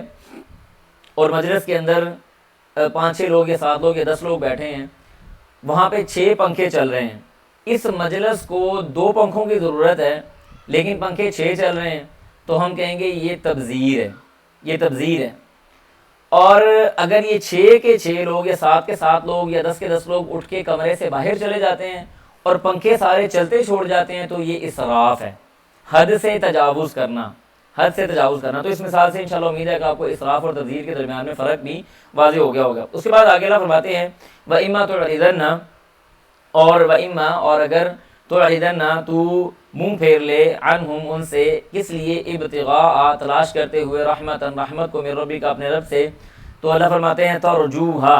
تو تو اس کی امید، ترجوہا آپ اس چیز کی امید رکھتے ہیں، فقل تو بس کہیے، لہم ان کے لیے، قولا میسورا، نرمی کی بات۔ یعنی مثال کے طور پہ اگر آپ کے پاس کوئی عزیز رشتہ دار، کوئی آپ کا قریبی آیا ہے، اس نے آپ سے مال کو طلب کیا ہے، تو آپ کے پاس وقتی طور پہ مال نہیں ہے، تو اس کو جھڑکنے کی ضرورت نہیں ہے یا اس کو یہ کہنے کی ضرورت نہیں ہے بھائی ہمارے پاس تو خود پیسے نہیں ہیں، ہمارے تو بڑے حالات بڑے ڈسٹرب ہیں، ہم آپ کی مدد کہاں سے کریں، ایسی بات نہیں کرنی۔ قل لہم قولا میسورا، ایسا نرمی والا، امید والا، محبت والا اس کے ساتھ کلمہ اختیار کریں، بات اور گفتگو کا انداز اختیار کریں جس سے اس کا دل دکھے نہ، بلکہ وہ اچھے انداز سے اور تعریف کرتے ہوئے آپ کی طرف سے معذرت بھی ہو جائے اور اس کا دل بھی پریشان نہ اور دکھے نہ، ایسے انداز میں معذرت کرنی۔ اس کے بعد آگے اللہ فرماتے ہیں وَلَا تَجْعَلْ، اور نہ بناؤ، یادا کا، اپنے ہاتھوں کو، مغلولتاً، مغلول کا مطلب ہوتا ہے یعنی باندھ لینا، اس طرح سے کر کے باندھ لینا، مغلولتاً، باندھا ہوا ہاتھ مت بناؤ، الی عنقک، اپنی اس گردن کی طرف۔ یعنی یہ جو کیفیت ہے نا، یہ انسان کی بخیلی کے اوپر دلالت کرتی ہے کہ انسان اپنے ہاتھوں کو یوں کر کے باندھ لے اپنی گردن کے ارد گرد، یعنی اس طرح سے لپیٹ لینا کہ میں نے کچھ مال نہیں، اللہ کے راستے میں نے خرچ ہی نہیں کرنا۔ فرمایا ولا تجعل، اور نہ بناؤ، یدا کا، اپنے ہاتھوں کو، مغلولتاً، باندھا ہوا، الی عنقک، اپنی گردن کی طرف، ولا تبسطھا، اور نہ تو اس کو پھیلا، کل البسط، یعنی پوری طرح کھولنا، یعنی اتنا بھی ہاتھ کھول نہیں دینا چاہیے کہ جو اسراف اور تبذیر کے زمرے میں آ جائے، جیسے میں نے آپ کو اسراف اور تبذیر کی تھوڑی سی وضاحت کر دی۔ کل البسط یعنی مکمل طور پہ کھول دینا، فتقعد، تو اس کا نتیجہ کیا نکلے گا، تو بیٹھا رہ جائے گا، ملوما، ملامت کیا ہوا، محسورا، تھکا ہوا۔ یعنی ایک آدمی محنت کے ساتھ اپنا مال کمائے، اس کو حاصل کرے، پھر اس کو بغیر سوچے سمجھے وہ ایسے ہی اجاڑ دے، تو اس کا نتیجہ کیا نکلے گا۔ دیکھیں یہ انسان کے پاس مال کا ہونا یہ اللہ کی نعمت ہے، اور اللہ کی نعمت کا احترام یہ ہے کہ اس کو اچھے انداز سے استعمال کیا جائے، زیادتی نہ کی جائے۔ جہاں پہ ہم اللہ کی نعمت کا استعمال حد سے تجاوز کر کے کرنا شروع کر دیتے ہیں، اللہ سبحانہ و تعالیٰ بھی اپنی نعمت انسان سے چھین لیتے ہیں۔ یہ مطلب ہے ملومن، مذمت کیا، محصورا، یعنی ایسا کہ وہ اس نے اپنے آپ کو تھکا کے سب کچھ کیا بھی، اس کے باوجود نتیجہ اس کے پاس کچھ بھی نہیں ہے، اس کے پاس حاصل کچھ نہیں ہے۔ کیوں؟ اس نے سارا مال اس نے لوٹا دیا، ایسے ہی ختم کر دیا، ضائع کر دیا۔ اس کے بعد اگلے صفحے کے اندر اللہ سبحانہ و تعالیٰ فرماتے ہیں ان ربک، مال کے حقیقی وارث کی بات ہو رہی ہے کہ مال آتا کہاں سے، دیتا کون ہے۔ فرمایا ان ربک، بے شک تیرا رب، یبسط، وہ پھیلاتا ہے، الرزق، رزق کو، لمن یشاء، جس پر وہ چاہتا ہے، ویقدر، اور وہ تنگ کر دیتا ہے۔ فرمایا جیسے اللہ نے فرمایا نا سورہ نحل کے اندر ہم پڑھ کے بھی آئے ہیں، وَلَقَدْ فَضَّلْنَا بَعْضَهُمْ عَلَىٰ بَعْضٍ، کہ ہم نے ایک کو دوسرے کے اوپر فضیلت دی ہوئی ہے، ٹھیک ہے جی۔ اور یہ اللہ کی تقسیم ہے کہ سب کو مالدار نہیں رکھا، اور یہ اللہ کی تقسیم ہے کہ سب کو بغیر پیسے کے نہیں رکھا، ایسا نہیں ہے، بلکہ اللہ جس کے لیے چاہتا ہے رزق کو بڑھا دیتا ہے۔ بعض ایسے لوگ ہوتے ہیں بڑی تھوڑی سی محنت کرتے ہیں اور اللہ تعالیٰ ان کے کاروبار کے اندر، معاملات کے اندر بہت زیادہ برکت دے دیتا ہے، ان کا رزق بڑا پھیل جاتا ہے۔ بعض ایسے لوگ ہوتے ہیں جو بہت زیادہ محنت کرتے ہیں لیکن اس کے باوجود بھی وہ بڑا قلیل قسم کا مال جمع کر پاتے ہیں، یا ان کے پاس بڑی کم اجرت آتی ہے۔ تو یہ اللہ کی تقسیم ہے۔ فرمایا ان ربک یبسط الرزق لمن یشاء ویقدر، انہ بے شک وہ ہے، کانا ہے، بعبادہ اپنے بندوں کو یا بندوں کی، خبیرن خبر رکھنے والا، بصیرن دیکھنے والا۔ جیسے پہلے بھی بات ہو گئی کہ اللہ سبحانہ و تعالیٰ اپنے بندوں کو بخوبی جاننے والا ہے، ہر اعتبار سے، ان کی سری حالت کے اعتبار سے، ان کی ظاہری حالت کے اعتبار سے، لوگوں کے سامنے والے حالات سے، لوگوں سے چھپ جانے والے حالات سے، ہر طرح سے اللہ سبحانہ و تعالیٰ اپنے بندے کو بخوبی دیکھنے والا اور جاننے والا ہے۔ اس کے بعد اللہ فرماتے ہیں وَلَا تَقْتُلُوا، اور نہ تم قتل کرو، اولادکم اپنی اولادوں کو، خشیتا ڈر کی وجہ سے، املاکن افلاس کے، یعنی غربت اور افلاس یا بھوک کی وجہ سے، غریبی کی وجہ سے اپنی اولاد کو قتل مت کرو۔ اللہ فرماتے ہیں نحن ہم، نرزقہم ان کو رزق دیتے ہیں، پہلے ان کا تذکرہ کیا،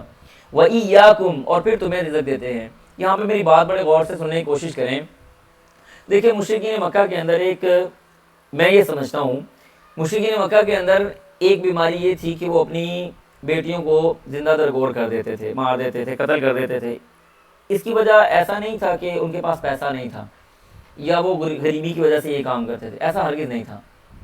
شرمندگی ہوتی تھی، جیسے ہم نے سورہ نحل کے اندر پڑھ بھی لیا، یا قبیلے کے اندر کسی کا ناک نیچے ہو جانا بیٹی کی وجہ سے، تو یہ باتیں ہم پہلے پڑھ چکے ہیں۔ آج ہمارے اس دور کے اندر جدید طریقہ کار موجود ہیں اولاد کے قتل کے حوالے سے۔ ایسے واقعات میرے سامنے ہیں کہ میں آپ کو بیان نہیں کر سکتا کہ کس طرح سے خواتین یعنی بے باکی کے ساتھ اور بہادری کے ساتھ آ کے اپنے 4 5 مہینے کے حمل کو ضائع کروا دیتی ہیں، زندہ بچے کو قتل کروا دیا جاتا ہے۔ کس وجہ سے کہ یہ پیدا ہوگا تو اس کا رزق کہاں سے آئے گا؟ رزق کی جہاں سے آپ کا رزق، جب آپ پیدا ہوئے تھے تو آپ کے لیے کوئی رزق کا انتظام اللہ نے نہیں کیا تھا۔ جیسے ہی آپ کے لیے رزق کا انتظام ہو گیا تھا ویسے آپ کی آنے والی اولاد کے لیے بھی ہو جائے گا۔ اور رزق کی ذمہ داری انسان نے جب سے اپنے اوپر ڈالی ہے تب سے مسائل پیدا ہونے شروع ہو گئے ہیں۔ رزق کی ذمہ داری تو اصل میں اللہ تعالیٰ کی تھی۔ اگر رزق کی ذمہ داری انسان کی اپنی ہوتی تو اللہ سبحانہ و تعالیٰ رزق کو تقسیم کرنے والا ہے، جیسے ہم نے پہلے پڑھ بھی لیا ان اللہ یبسط الرزق لمن یشاء ویقدر، تو اللہ تعالیٰ ان کافروں کو تو ایک پانی کا گھونٹ بھی نہ دیتا، جو دن رات نعوذ باللہ اللہ سبحانہ و تعالیٰ کی شان میں گستاخی کرتے ہیں، شرک کرتے ہیں۔ یہ رزق کی ذمہ داری اللہ کی ہے، آپ کی ہماری تو ہے ہی نہیں، اور آپ نہیں جانتے۔ اللہ کہتے ہیں نحن نرزقہم وإیاکم، ہم ان کو رزق دیتے ہیں، تمہیں بھی رزق دیتے ہیں۔ آج ہمارے ہاں منصوبہ بندی کے اعتبار سے دیگر کسی بھی یعنی روشن خیال نعرے کے ذریعے یہ گناہ معاشرے کے اندر بہت تیزی کے ساتھ صلاحیت کر رہا ہے، اس سے اپنے آپ کو بچائیں۔ فرمایا ان قتلہم، بے شک ان کا قتل کرنا، کانا ہے، خطأ کبیرہ، یہ بہت بڑا، بہت سنگین قسم کا گناہ اور بہت بڑا یہ غلطی کا کام ہے۔ پھر فرمایا ولا تقربوا، اور نہ تم قریب جاؤ، الزنا، زنا کے قریب کا مطلب کیا ہے؟ کوئی بھی وہ ذریعہ جو انسان کو زنا کی طرف لے کے جاتا ہے وہ ہم نے اختیار نہیں کرنا، چاہے وہ آپ واٹس ایپ چیٹ کے ذریعے کر رہے ہیں، چاہے وہ آپ انسٹا کے ذریعے کر رہے ہیں، چاہے وہ آپ دیگر سوشل میڈیا کے ذریعے کر رہے ہیں، چاہے وہ آپ کسی بھی چیٹنگ روم کے اندر جا کے کر رہے ہیں، ہر وہ چیز جو انسان کو زنا کے راستے پہ لے کے جانے والی ہے اس راستے کو بھی اختیار کرنا حرام ہے۔ وَلَا تَقْرَبُوا الزِّنَا إِنَّهُ كَانَ فَاحِشًا، اللہ کہتے ہیں انہو کانا، بے شک وہ ہے، فاحشتاً، بے حیائی کا کام، وساء سبیلا، اور بہت ہی برا راستہ ہے۔ یہ زنا ایک ایسی بیماری ہے جس کے اندر صرف یعنی گناہ ہی نہیں ہوتا دو جسموں کے درمیان میں، بلکہ سوسائٹی کا بھی بیڑا غرق ہو جاتا ہے۔ پیدا ہونے والے بچے کا نسب ختم ہو گیا، بے نسب انسان کے بارے میں کیا بات ہوگی، پھر اس کی وراثت کے مسائل پیدا ہوں گے، پھر اسی طرح سے آگے سوسائٹی کے اندر جب اس نے کوئی کردار ادا کرنا ہے تو اس کی پیدائش کا جو ذریعہ بننے والی چیز تھی، جو معاملہ تھے، وہ اگر معدوم ہو گئے ہیں یا نہیں ہے تو وہ سوسائٹی کے اندر اپنا اچھا کردار ادا کر نہیں سکتا، بڑا مشکل ہو جائے گا سروائیو کرنا۔ اس کے بہت سارے نقصانات ہیں، بہت سارے نقصانات گنائے جا سکتے ہیں۔ اس کے بعد فرماتے ہیں اللہ تعالیٰ وَلَا تَقْتُلُوا، اور نہ تم قتل کرو، النَّفْسَ، کسی ایسی جان کو، الَّتِی، یعنی وہ، حرم اللہ، حرام کیا اللہ تعالیٰ نے اس کو، الا مگر، بالحق، حق کے ساتھ۔ کسی بھی انسان کو قتل کرنے کی 3 وجوہات ہیں۔ نمبر 1 یہ کہ اس نے کسی کا قتل کیا ہو تو اس کو قصاصاً قتل کیا جائے۔ نمبر 2 شادی شدہ زانی ہو، نمبر 3 یہ کہ وہ اسلام سے مرتد ہو جائے۔ اس کے علاوہ چوتھا کوئی ذریعہ نہیں ہے کہ کسی آدمی کو قتل کیا جائے۔ اللہ فرماتے ہیں کہ حق کے ساتھ اس کو قتل کیا جائے گا ورنہ نہیں کیا جائے گا۔ ومن قتل، اور جو کوئی قتل کیا گیا مظلومن، مظلومیت کے اعتبار سے مظلوم ہوتے ہوئے، فقد، پس تحقیق، جعلنا، تو ہم نے بنا دیا، لولیہ، اس کے ورثاء کے لیے، اس مقتول کے ورثاء کے لیے، سلطان، دلیل، اس کے لیے دلیل کیا بنائی ہے کہ اب یہ قاتل کو قتل کر سکتے ہیں یا قصاص لے سکتے ہیں، یعنی یہ دیت دے سکتے ہیں یا اس کو معاف کر سکتے ہیں، جو بھی۔ پھر فرمایا فلا یسرف، بس وہ نہ اسراف کریں، حد سے تجاوز کریں، فی القتل، قتل کے اندر۔ ایسے نہیں ہوگا کہ ایک آدمی قتل ہوا تو اب مقتول کے ورثاء کہیں ہم نے تمہارے 2 مارنے ہیں، پھر ان کے 2 مر جائیں اور اب یہ کہیں ہم نے تمہارے 4 مارنے ہیں۔ ہمارے ہاں بعض جگہوں پہ کئی خاندان کئی سالوں سے اپنے لوگوں کو اسی اعتبار سے قتل کرتے آ رہے ہیں، اور یہ چیزیں کب پیدا ہوتی ہیں؟ جب انصاف ناپید ہو جاتا ہے یا انصاف کا فقدان ہو جاتا ہے، عدل قائم نہیں ہوتا جس سوسائٹی کے اندر، وہاں پہ لوگ خود فیصلے کرتے ہیں اور انسانوں کے فیصلے بغیر اللہ کے نظام کے وہ نقصان دیتے ہیں، اس کے اندر فائدہ کبھی نہیں ہوتا۔ اللہ فرماتے ہیں انہو، بے شک، کانا، وہ ہے، منصورا، مدد کیے گئے، یعنی مقتول کے ورثاء ان کی مدد کی گئی ہے۔ ولا تقربوا، اور نہ تم قریب جاؤ، مال الیتیم، یتیم کے مال کے، الا مگر بالتی وہ چیز ہیا جو احسنو، بہتر ہو، یعنی آپ اس کے مال کو بڑھانے کی غرض سے اس کی طرف جائیں، حتیٰ، یہاں تک کہ یبلغ، وہ پہنچ جائے، اشدہ، اپنی جوانی کو، نوجوان ہو جائے، بالغ ہو جائے۔ یتیم کو یتیم تب تک یتیم کہا جاتا ہے عربی زبان کے اندر جب تک وہ بالغ نہ ہو جائے۔ جب وہ بالغ ہو جائے پھر وہ یتیم نہیں ہے، اب وہ اپنے صحیح غلط کو جاننے کے بارے میں سوچ بوجھ رکھنے والا آدمی ہے، تو وہ انڈیپینڈنٹ ہو گیا۔ اب فرمایا کہ یتیم کے مال کی طرف نہیں جانا، کیوں؟ کس لیے؟ اس لیے کہ اگر جانا ہے تو اس کا مال اس طرح سے لیا جائے کہ کاروبار میں انویسٹ کریں گے اور اس سے جو مال آئے گا اس کے مال کو بڑھائے گا، کہیں ایسے نہ ہو اس کا مال زکوٰۃ ہی کھا جائے اور زکوٰۃ دیتے دیتے اس کا مال ختم ہو جائے۔ فرمایا حتیٰ یبلغ اشدہ، پھر اس کے بعد فرمایا باوفو، اور پورا کرو، بالعہد، وعدوں کو، ان العہد، بے شک وعدہ، کانا ہے، مسئولہ، سوال کیا گیا، یعنی وعدوں کے حوالے سے اللہ سبحانہ، اور سب سے بڑا وعدہ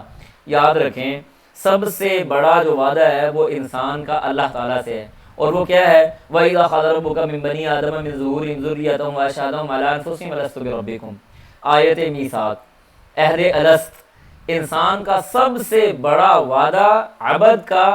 اپنے معبود کے ساتھ وہ یہ ہے کہ اللہ تو میرا رب ہے، تو میرا خالق، تو میرا مالک ہے، تیرے علاوہ کوئی نہیں ہے، عقیدہ توحید کا اقرار کرنا۔ اس کا بھی سوال قیامت کے دن ہوگا، یہ توحید کے حوالے سے اور جو ہم نے وعدہ اللہ سبحانہ و تعالیٰ سے کیا۔ اس کے بعد فرمایا وَأَوْفُوا، اور پورا کرو، الکیل، ماپ کو، یعنی ایک ہوتا ہے وزن، ایک ہوتا ہے ماپنا، جیسے کپڑا ماپا جاتا ہے، الکیل، ماپ کو، اذا کلتم، جب تم ماپو، وازنوا، اور وزن کرو، بالقسطاس، کس کے ذریعے؟ یعنی انصاف کے ساتھ، المستقیم، سیدھے، ذالک، یہ، خیر، بہتر ہے، واحسن، اور سب سے اچھا ہے، تأویلا، انجام کے اعتبار سے۔ اس کے بعد آگے اللہ فرماتے ہیں، یہ جو آیت ہے نا، یہ آپ اپنے پاس لکھ کے اپنے موبائلوں میں، اپنے نوٹس بورڈ کے اوپر، بار بار پھرنے والی جگہوں کے اوپر یہ آیت لکھ کے لگا دیں۔ اس سے فائدہ کیا ہوگا؟ انسان کی زبان کنٹرول ہوگی۔ اللہ فرماتے ہیں ولا تقفو، اور نہ پیچھے پڑھو، ما، اس چیز کے، لیس لک، نہیں ہے تیرے لیے، بھی، اس پر، علم، کوئی علم، جس چیز کو تو نہیں جانتا نا اس کی ٹو لگانے کی ضرورت نہیں ہے۔ یہ واللہ میں آپ کو کہہ رہا ہوں، یہ آیت لکھ کے رکھ لیں اپنے پاس۔ ہمارے ہاں 80 سے 85% وہ مسائل ہیں جن کے بارے میں ہمیں کچھ نہیں پتہ، چاہے وہ پولیٹیکل ویو سے ہیں، چاہے وہ سوشل ویو سے ہیں، چاہے وہ انٹرنیشنل لیول کے اوپر کوئی مسائل ہیں، ہمیں کچھ نہیں پتہ اور ہم اس کے اندر گھسے ہوئے ہیں۔ کیوں؟ آپ کی زبان سے کلمہ نکلا نہیں، اور آپ کے میزان کے، آپ کی جو کتاب ہے جو آپ کے کندھوں کے اوپر موجود ہے اس کے اوپر وہ درج ہوا نہیں۔ ولا تقفو، نہ پیچھے بڑھ، ما لیس، جس کے لیے نہیں ہے، بھی، اس کے ساتھ، علم، تیرا کوئی علم، ان السمع، بے شک کان، والبصر، اور آنکھیں، والفؤاد، اور دل، کل اولئک، تمام کے تمام یہ، کان عنہ مسئولا، کانا ہے عنہ، اس حوالے، اس حوالے سے یا ان کے بارے میں، مسئولا، سوال کیا جائے گا۔ یہ جتنی بھی چیزیں انسان کے کان، آنکھ، دل یا دیگر ایون اعضاء بھی ہیں، اللہ سبحانہ و تعالیٰ قیامت کے دن ان کے بارے میں ضرور بضرور سوال کرے گا۔ پھر فرمایا ولا تمشی، نہ پھرو، فی الارض، زمین کے اندر، مرحا، اکڑ کر،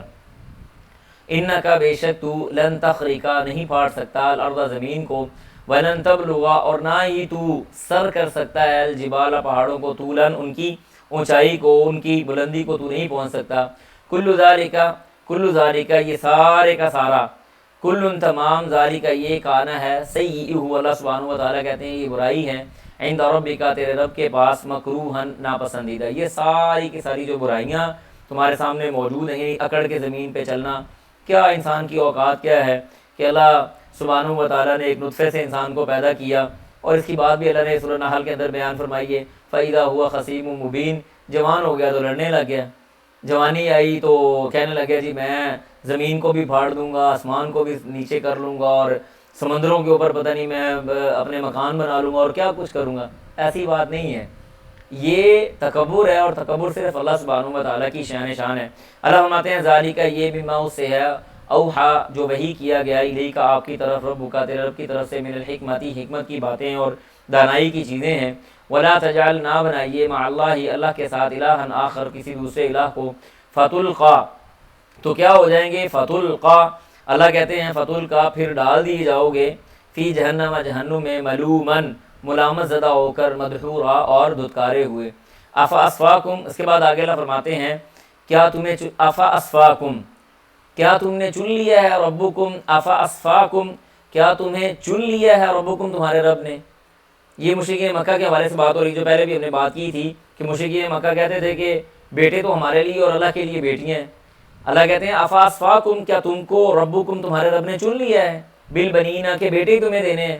واتخذ اور اس نے لے لی یا رکھ لی یا منتخب کر لیا من الملائکہ فرشتوں سے، اناسن بیٹیاں۔ مطلب یہ کیسی مافوق الفطرت باتیں کر رہے ہو، انکم بے شک تم لتقولون البتہ کہہ رہے ہو، قولا عظیما بہت بڑی بات تم یہ کہہ رہے ہو جو تم نے یہاں پہ کی ہے۔ اس کے بعد آگے اللہ کہتے ہیں وَلَقَدْ اور البتہ تحقیق صرفنا ہم پھیرتے ہیں۔ پھیرنے کا مطلب یہ ہے کہ مختلف اینگل سے مثال کو بیان کرنا۔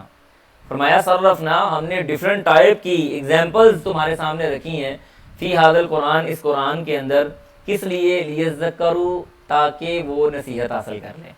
نصیحت حاصل کرنے کی غرض سے بڑی مثالیں اللہ نے قرآن میں، دیکھیں کون سی ایسی چیز ہے جس کی مثال اللہ نے قرآن میں چھوڑی ہیں۔ پہلے لوگوں کے حوالے سے دیدہ عبرت بنائے گئے، ان کے حوالے سے مثالیں بیان کی، انسان کی اپنی باڈی کے اعتبار سے اللہ تعالیٰ نے مثالیں بیان کی، زمین و آسمان کی تخلیق کے اعتبار سے اللہ سبحانہ و تعالیٰ نے مثالیں بیان کی، ہر طرح کی مثال اللہ نے بیان کی۔ وجہ مقصد کیا ہے، لیذکروا تاکہ وہ نصیحت حاصل کریں۔ پھر آگے اللہ کہتے ہیں وما یزیدہم لیکن مسئلہ کیا ہے، نہیں ہے وما اور نہیں ہے یزیدہم وہ زیادہ کرتا ان کو، الا مگر کس چیز میں، نفوراً بھاگنے میں، یہ نفرت میں، بھاگنے میں، نفرت کے اندر ان کو وہ زیادہ کر رہا ہے، اس کے علاوہ اس کو کوئی فائدہ نہیں ہو رہا۔ اللہ کہتے ہیں قل کہہ دیجئے، قل کہہ دیجئے لو اگر کانا ہے، معہ اس کے ساتھ، یا ہوتا اس کے ساتھ، آلہۃ دیگر الہ،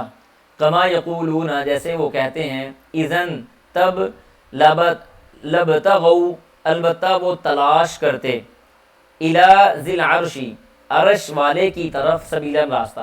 یعنی دنیا کے اندر جن کو تم نے اپنے معبود بنایا ہوا ہے، اگر اللہ سبحانہ و تعالی یعنی اگر وہ معبود ہیں یا وہ ہوتے یا اللہ ان کو اپنے ساتھ بناتا تو یہ اللہ کی طرف جانے کا راستہ تلاش کرتے ہیں۔ لو کان فیہما آلہۃ الا اللہ لفسدتا، لاجیکلی بات ہے کہ کسی سلطنت کے اندر، کسی ریاست کے اندر اگر دو حکمران ہوں گے تو وہ ریاست قائم رہ ہی نہیں سکتی، اس کے اندر مسائل پیدا ہو جائیں گے۔ ایک حاکم کہے گا کہ میں نے نوٹ کے اوپر فلاں کی تصویر لگوانی ہے، دوسرا حاکم کہتا ہے نہیں میں نے فلاں کی لگوانی ہے، کیسے وہاں پہ امن و امان قائم رہ سکتا ہے؟ یہ دنیا کی مثال ہے، یہ مخلوق کی مثال ہے، اور اللہ کے لیے تو مثال بڑی اعلیٰ ہے۔ لو کان فیہما آلہۃ الا اللہ لفسدتا،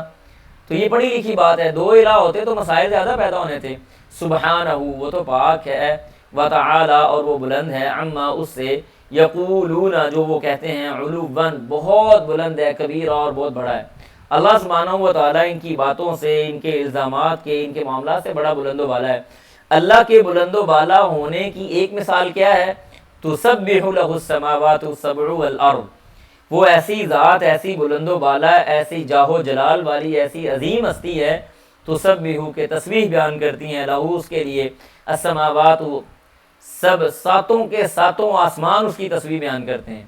والارض ساتوں کی ساتوں زمینیں اس کی تسبیح بیان کرتی ہیں، ومن فیہن اور جو کچھ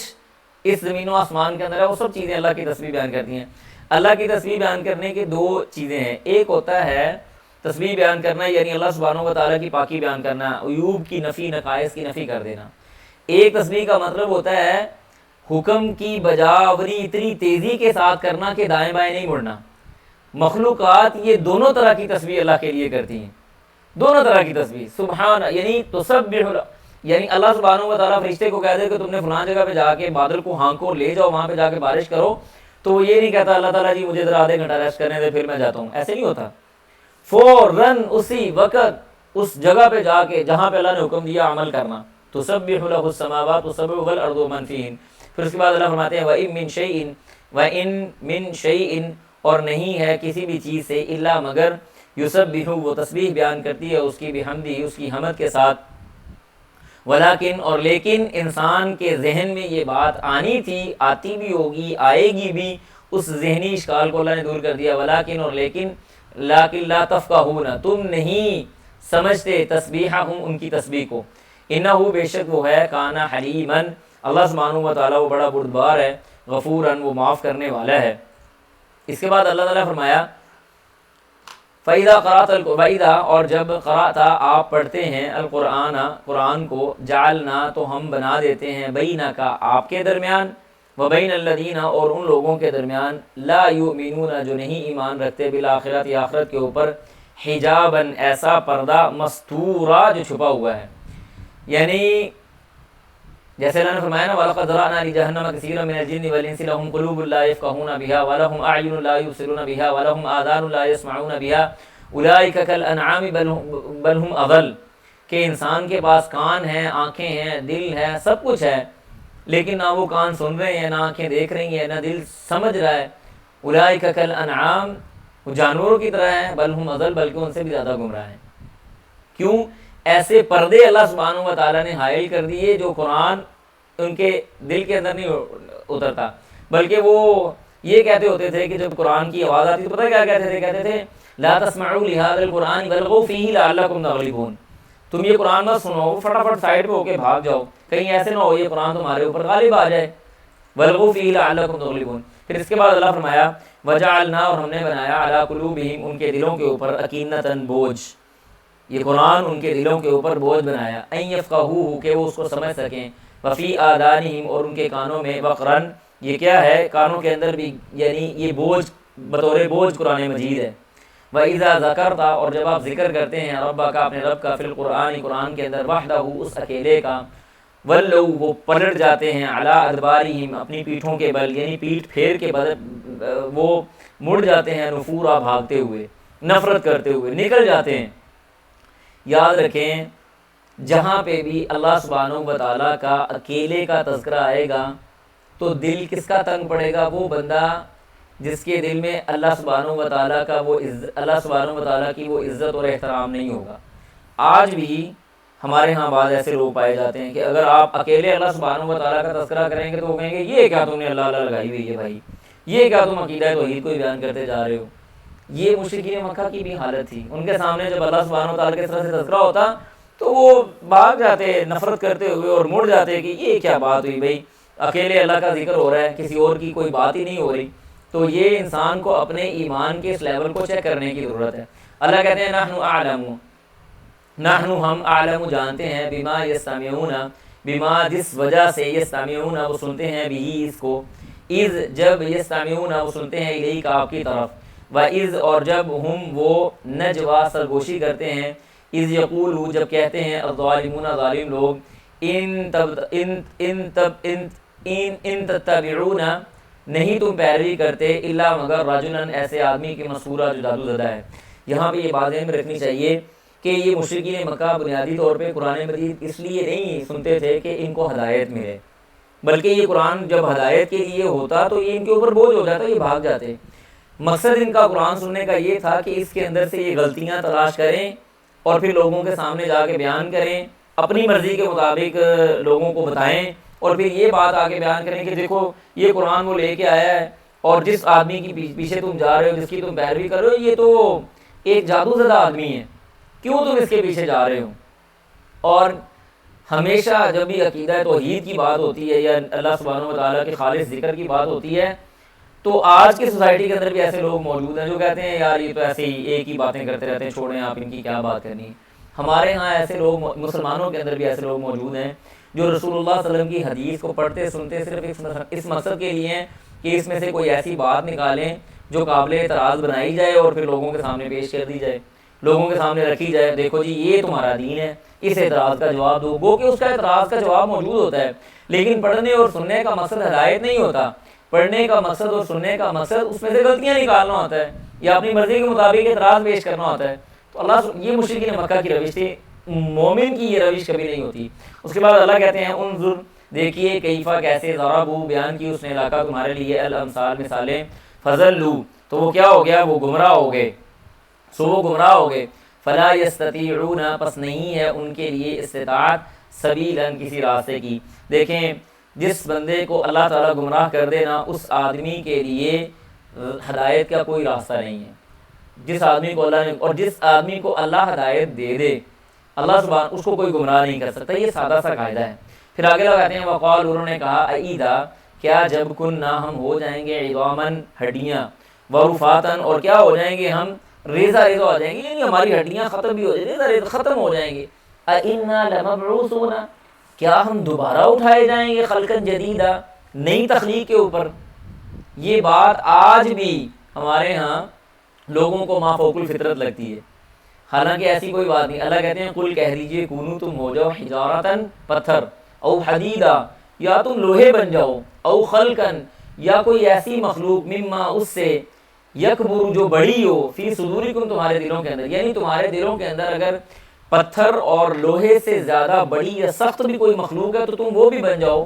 فَسَيَقُولُونَ پسند قریب وہ کہیں گے مَن یُعِیدُنَا ہمیں کون لوٹائے گا، قل کہہ دیجئے الذی وہ ذات، فطرکم جس نے تم کو پیدا کیا، اول مرہ پہلی مرتبہ۔ یاد رکھیں کسی انجینئر کے لیے یا کسی بھی ڈیزائنر کے لیے، مخلوق کے اعتبار سے بات کر رہا ہوں، پہلی بار ڈیزائن کرنا مشکل ہوتا ہے۔ ڈیزائن بنا ہوا ہو، نمونہ بنا ہوا ہو، دین اس کے بعد کیا مسئلہ ہے اس کو ریپروڈیوس کرنے میں۔ جو فرسٹ پروڈکشن ہوتی ہے وہ تھوڑی سی تنگ کرتی ہے، سیکنڈ تھرڈ پروڈکشن تو مشکل ہی نہیں ہے، نمونہ دیکھنا، بندہ کھڑا کر دینا ہے، چیز کھڑی کر دینی ہے۔ اللہ سبحانہ و تعالیٰ نے جب پہلی بار انسان کو بنا لیا، جب وہ کچھ نہیں تھا، اب بنے بنائے انسان کو دوبارہ کھڑا کرنا یہ کون سا مشکل کام ہے، یہ تو مسئلہ ہے ہی نہیں۔ پھر آگے اللہ کہتے ہیں کہ فَسَيُنْغِضُونَ کیا مطلب ہے، فرمایا فَسَيُنْغِضُونَ تو وہ بلائیں گے، یعنی مطلب یہ کہ اس طرح سے اپنے چہرے کو ہلانا، فَسَيُنْغِضُونَ سو وہ ہلائیں گے یا بلائیں گے، الیک آپ کی طرف، رؤوسہم اپنے چہروں کو، یوں کر کے کہنا ٹھیک ہے، اچھا تم یہ کہتے ہو کہ ہم لوہا یا ہم کوئی پتھر یا کوئی اور مخلوق بن جائیں، چلو پھر یہ بتاؤ کہ یہ کب ہوگا، وَيَقُولُونَ اور وہ کہیں گے متى ہوا، وہ کب ہوگا، کب ہم اٹھائے جائیں گے۔ قل کہہ دیجئے عسیٰ ان قریب، یعنی عسیٰ قریب ہے، یکون کہ وہ ہو جائے، قریباً بہت زیادہ قریب، یعنی ان قریب وہ تمہارے اوپر ہو جائے گا، یا ان قریب اللہ سبحانہ و تعالیٰ تمہیں اٹھا لے گا، شاید کہ اللہ سبحانہ و تعالیٰ بڑی جلدی تمہیں اٹھا لے۔ عسیٰ شاید، یا قریب ہے، یکون قریبا اس کا وقوع ہونا بڑا پاس ہے، اس کا وقوع ہونا بڑا قریب ہے۔ میں نے شاید اس کی پہلے بھی اگزامپل آپ کو دی تھی، دوبارہ دے دیتا ہوں یاد کرنے کے لیے، کہ دیکھیں ہمارے ہاں ایک USB کی مثال لے لیں، ٹیکنالوجی کا دور ہے، اس USB کے اندر ہم فائلیں ایکسٹریکٹ کر لیتے ہیں، چھوٹی کر لیتے ہیں، کمپریس کر لیتے ہیں، کمپریس کر کے ہمارے پاس 20 25 30 50 یا 100 GB کا ڈیٹا 2 2.5 3 GB پہ چلا جاتا ہے۔ پھر اس فائل کو ہم ٹرانسفر کرنے کے لیے انزپ کرتے ہیں یا ایکسٹریکٹ کر لیتے ہیں، ان ایکسٹریکٹ کرتے ہیں، تو وہ فائلیں ہمارے پاس ان کمپریسڈ ہو کے بہت بڑی اپنی اصلی حجم کے اندر آ جاتی ہیں۔ نبی صاحب کی حدیث کے اکارڈنگ جب انسان مرے گا، قبر میں جائے گا، تو سارا کچھ اس کا ختم ہو جائے گا، الا کہ اس کی ریڑھ کی ہڈی کا آخری مورا، جو آخری اسپائن ہوگی، وہ باقی رہ جائے گی، وہ ختم نہیں ہوگی۔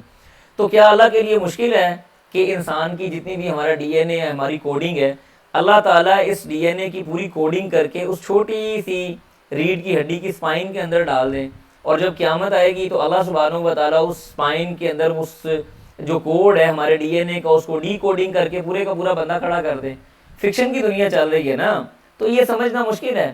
اگر ہم چھوٹی چھوٹی USB اور کمپیوٹر کے ساتھ یہ ساری مثالیں لے سکتے ہیں, اللہ کے لیے کون سے کام یہ مشکل ہیں؟ ساری کی ساری مخلوقات اللہ سبحانہ و تعالیٰ کے تابع ہیں, تو یہ مشکل بات نہیں ہے. تو انشاءاللہ امید ہے کہ آپ لوگوں کو آج کا سبق